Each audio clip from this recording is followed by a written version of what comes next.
చాయ్ దుకాణం పోయి ఫోన్పేనే, హోటళ్ళకు పోయి ఫోన్పేనే, బట్టల దుకాణానికి పోయి పేటిఎంఏ. పేర్లు వేరైన ట్రాన్సాక్షన్ మాత్రం ఆన్లైనే. పైసలు తీసేది లేదు, పర్సును మెయింటైన్ చేసేది అస్సలే లేదు. గల్ల పెట్టే ఫోనే, పర్సు ఫోనే. మామ పైసలు పంపురా, ఒక 200 తక్కువ పడ్డాయని ఉన్న కాడికెంచే అందుకుంటారు కదా. ఏ ఉద్దరికాక 5,000 జీతం పడ్డంగానే కొడతా.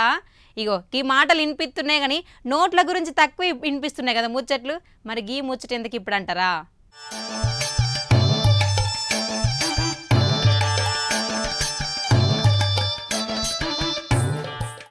ఇక నోట్లు జినుగుతేనే లొల్లి లేదు, చిల్లులు పడితేనే టెన్షన్ లేదు, మడతలు పడితేనే పరేషాన్ అసలే లేదు, తడుస్తున్నాయనే గుబులు లేదు. ఎందుకంటే ఇప్పుడు కడక్ కడక్ ప్లాస్టిక్ నోట్లు రాబోతున్నాయి. మరి నోట్లు వచ్చేసి ఆర్బీఐ వాళ్ళే చెప్పిర్రు ఈ ముచ్చట్ను. ఫస్ట్ 10, 20 నోట్లు తెచ్చినాక పబ్లిక్ ఏమంటారు, ఎట్లా వాడతారు, అంత మంచిగా నడుతుందా లేదా అనేది చూసి తతిమ పెద్ద నోట్లను సుతా తెస్తారట. ఆల్రెడీ టెండర్లు సుతా పిలిచిర్రట.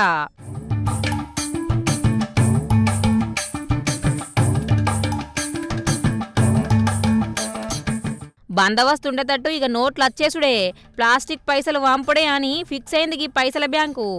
ఇప్పుడు ఉన్నాయి ఆనకు నానుతున్నాయి, చెమట కాగుతలేవు, ఎండకెండుతున్నాయి, గుళ్ళ తిప్పలే, బజార్ల తిప్పలే, నాంత తీసుకుంటలేరు, షిల్లులు పడితే షెల్లయ్య అంటారు, దుక్నాల దేక్తలేరు. గీ తిప్పలు ఉండద్దని ఆలోచనలు పుట్టుకొచ్చిన గీ ఉపాయమే ప్లాస్టిక్ నోటట. ఇదొద్దు వేరేదియ్యు, ఈ నోటు చెల్లదనే మాటలు ఇనిపోయా అన్నట్టు గీ ఆలోచనతోటి. కొందరు ఉత్తములైతే కలర్ జిరాక్సులు తీసి మరీ దొంగ నోట్ల దందా మస్తుగా షాల్ చేసిర్రు కదా.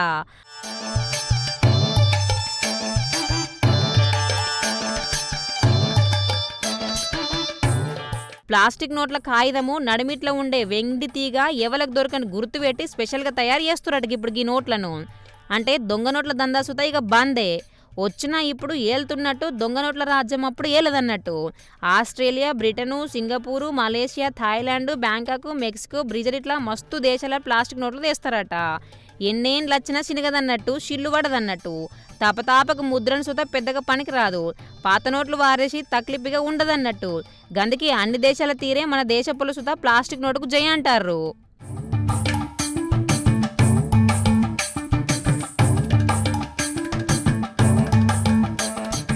కానీ ఈ ప్లాస్టిక్ నోట్లు వస్తే తయారు చేసే మిషన్లే కాదు, లెక్క పెట్టే మిషన్లు, ఏటీఎంలు సుతా మార్చుడే పడుతుందట. గూగుల్ పేలు, ఫోన్ పేలు వాడేటోళ్లకు తక్లిప్ లేకపోయినా నగదు పైసలు వాడేటోళ్లకు జరాయి చేతికి వచ్చే వరకు తక్లిపే. ఏటీఎంలు మార్చాలే, బగ్గ పైసలు లెక్క పెట్టే మిషన్లు మారవాలే. అయితే పాత నోట్లు సుతా ఇంకా ఉంటాయి కాబట్టి ఉన్న మిషన్లు సుతా తీసేది లేదట. ఆటికయ్యే ఈటికియే అన్నట్టు. కొత్త నోటు ఏ రంగో, ఎంత మందమో, ఏ గుర్తుతోటి ఏలుతుందో ఇంకా బయటకు రాలే కానీ ప్లాస్టిక్ నోటు ముచ్చట మాత్రం మస్తుగా షికారు చేస్తుంది సోషల్ మీడియాలో. ఇక బిస్కెట్లకెంచి బిర్యానీ పొట్లాల దాకా, కూరగాయలకెంచి కూలర్ల దాకా, బిల్లులకెంచి బైకాయల దాకా ఆన్లైన్లోనే కడుతుండే వరకు నోట్లే కనిపిస్తలేవు. అవన్నీ ఎటు పోయినాయో ఏమో మరి.